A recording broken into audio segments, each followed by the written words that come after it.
राधे राधे मित्रों, मैं आचार्य भरत कृष्णदास आपका मेरे YouTube चैनल मेरा सावरिया सरकार में स्वागत है। बंधुओं, यदि आपने मेरे चैनल को सब्सक्राइब नहीं किया है तो सनातन धर्म से संबंधित जानकारी प्राप्त करने के लिए मेरे चैनल को सब्सक्राइब अवश्य करें। बंधुओं, आज हम बात करेंगे कि वैभव लक्ष्मी का व्रत किस तरह से रखा जाता है, इसके रखने के क्या लाभ होते हैं, इस व्रत को रखने की क्या विधि है, इसका पूजन किस तरह से किया जा सकता है, कौन कौन इस व्रत को रख सकता है, कितने व्रत हमें रखने चाहिए और व्रत कब शुरू करने चाहिए। बंधुओं, हम जानेंगे कि इसका उद्यापन कैसे किया जाना चाहिए। जय श्री राधे बंधुओं, आज हम जानेंगे वैभव लक्ष्मी व्रत के बारे में कि इसका क्या महत्व है। बंधुओं, जैसा कि इसके नाम से ही प्रतीत होता है, वैभव लक्ष्मी अर्थात माता लक्ष्मी जो धन देने वाली लक्ष्मी है, उन माता लक्ष्मी का यह व्रत है। बंधुओं, यह व्रत क्यों किया जाता है?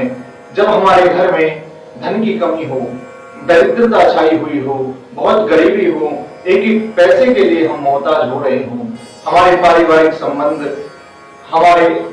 संबंध अच्छे ना हो, उसके लिए हमें यह व्रत अवश्य रखना चाहिए। तो बंधुओं, आइए हम बात करते हैं कि यह व्रत हमें कब शुरू करना चाहिए, कौन कौन इस व्रत को रख सकता है। बंधुओं, वैसे तो जो सुहागिन माताएं होती हैं वह इस व्रत को रखती हैं, लेकिन ऐसा कोई जरूरी भी नहीं है। कन्याएं और पुरुष भी इस व्रत को रखें तो बड़ी अच्छी बात होती है। अब हम जो बात करते हैं कि यह व्रत कब शुरू करना चाहिए। बंधुओं, कोई भी व्रत हो हमें शुक्ल पक्ष ही शुरू करना चाहिए। तो अमावस्या के बाद जो प्रथम शुक्रवार पड़ता है, हमें उस दिन से इस व्रत को शुरू करना चाहिए। अब आइए हम बात करते हैं इस व्रत को करने की क्या विधि होती है। बंधुओं, मैं आपको बताना चाहता हूं इस व्रत की विधि क्या है। बड़ी सरल विधि है, कोई भी इसमें एक्स्ट्रा काम करने की आवश्यकता हमें नहीं पड़ेगी। सर्वप्रथम हमें आवश्यकता पड़ती है एक चौकी की। उस चौकी के ऊपर एक लाल वस्त्र बिछाएं, क्योंकि माता को लाल रंग अति प्रिय होता है। लाल रंग के ऊपर माता लक्ष्मी की, भगवान श्री गणेश जी की और एक कलश की स्थापना हमें अवश्य करनी चाहिए। उसके पश्चात हम एक थाली सजाएं, जिसमें एक दीप को प्रज्वलित करें, धूप बत्ती लगाएं, चावल, रोली, हल्दी, कुमकुम आदि और उसमें दुर्वा रखी हुई हो, मिष्ठान रखे हुए हो, फल हो, लाल पुष्प हो। हमें अब पूजा विधि के बारे में बताएंगे कि पूजा किस तरह से की जाती है। सर्वप्रथम हम पूजा करते हैं प्रथम पूजनीय श्री गणेश जी महाराज की, ताकि हमारे व्रत में किसी भी प्रकार का कोई विघ्न न आए। ऐसे हम गणेश जी से प्रार्थना करते हुए पूजा प्रारंभ करते हैं। सर्वप्रथम हमें गणेश जी को स्नान कराना चाहिए। बंधुओं, आप ध्यान दें, यदि आपके सामने कोई मूर्ति है जिसका आप स्नान करा सकते हो तो मूर्ति का ही अभिषेक कराएं। अन्यथा यदि आपके पास चित्र है तो आप चित्र को तो स्नान नहीं करा सकते, इसलिए एक कटोरी रखें और उस कटोरी में ही आप निमित्त मान करके भगवान श्री गणेश जी का स्नान करा सकते हो, अभिषेक करा सकते हो। 4 बार हमें दही जल डाल करके एक बार हम पंचामृत चढ़ाएं, पंचामृत के बाद फिर शुद्ध जल से भगवान श्री गणेश का स्नान कराएं।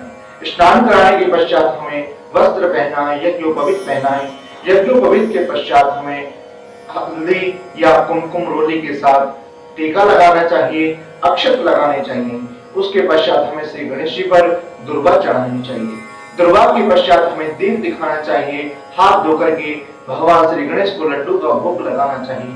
लड्डू का भोग लगाने के पश्चात हमें तांबूल, पुंगी फल आदि सब चढ़ा करके, फल चढ़ा करके भगवान श्री गणेश जी से प्रार्थना करनी चाहिए कि मेरे व्रत में किसी भी प्रकार का कोई विघ्न न आए, ऐसी मैं आपसे कामना करता हूँ। उसके पश्चात हमें कलश का पूजन करना चाहिए। जो कलश स्थापित है वो कोई साधारण कलश नहीं होता। मंत्रों के द्वारा कहा जाता है कि कलशस्य मुखे विष्णु, कंठे रुद्र समासिता, मूले तस्सो ब्रह्मा, मध्य मातृगणा स्मृता। इसके अंदर सभी तीर्थों का, गंगा आदि पवित्र नदियों का हमें आवाहन करना चाहिए इस मंत्र के साथ कि गंगे चैव यमुने चैव गोदावरी सरस्वती नर्मदे सिंधु कावेरी जले सन्निधम कुरु। और इस तरह से भगवान श्री वरुण देव का ध्यान करते हुए हमें कलश की स्थापना करनी चाहिए। कलश की स्थापना करते समय ध्यान रखें कि कलश के नीचे पहले हमें चावल का आसन देना चाहिए और उसके ऊपर तरु पल्लव लगा करके हमें नारियल की स्थापना करनी चाहिए। उसके पश्चात हम पूजन करते हैं माँ वैभव लक्ष्मी का।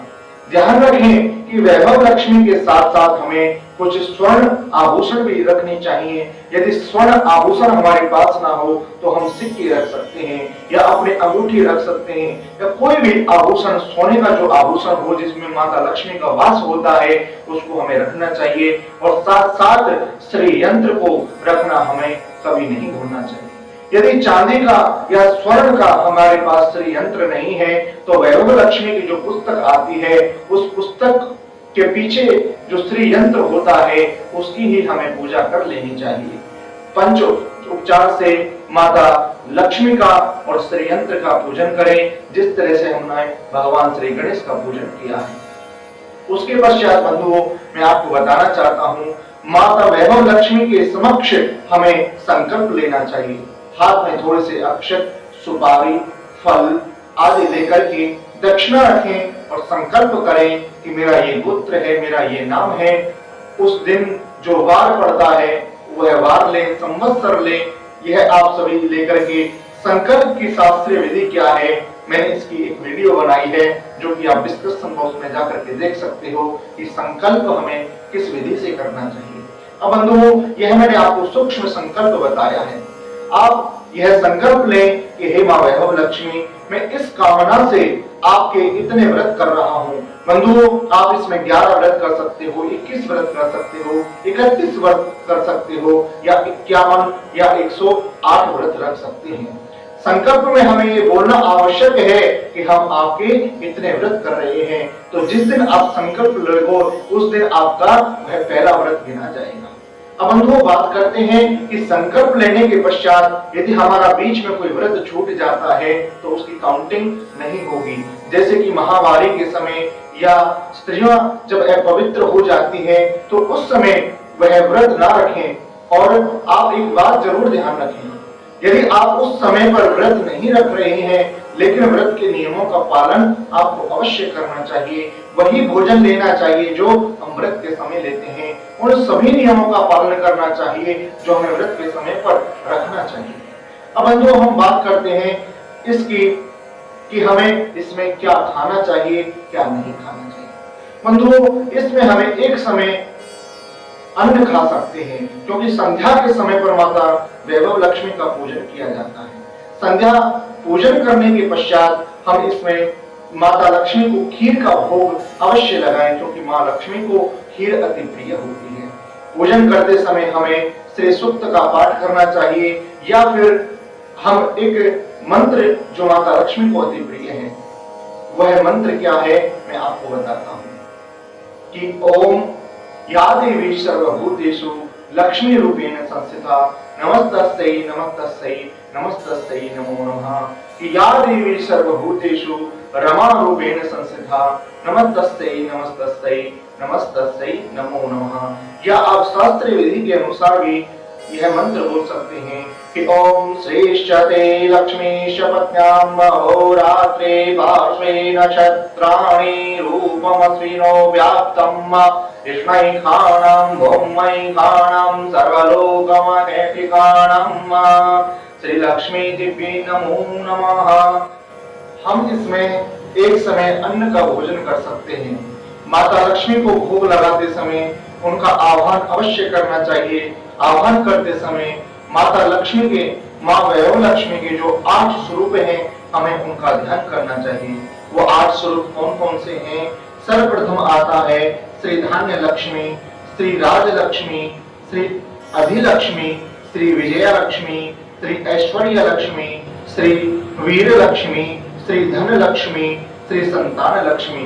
इन 8 माताओं का हमें ध्यान करते हुए उनका भोग लगाना चाहिए और उसके पश्चात हमें भोजन ग्रहण करना चाहिए।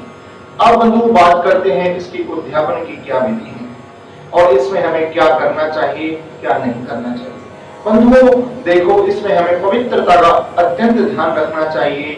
माता लक्ष्मी का स्मरण करते रहना चाहिए। माँ वैभव लक्ष्मी, माँ वैभव लक्ष्मी या जो भी माता लक्ष्मी का मंत्र आपको अति प्रिय हो उस मंत्र का हमें जाप अवश्य करते रहना चाहिए। बंधुओं इसमें हमें इस दिन ब्रह्मचर्य का पालन करना चाहिए। मांस, मदिरा, प्याज, लहसुन या अन्य और ऐसे पदार्थों का सेवन हमें नहीं करना चाहिए और हमें हो सके तो जमीन पर सोना चाहिए, बाल और नाखून नहीं काटने चाहिए। अब बात करते हैं इसकी उद्यापन की क्या विधि है।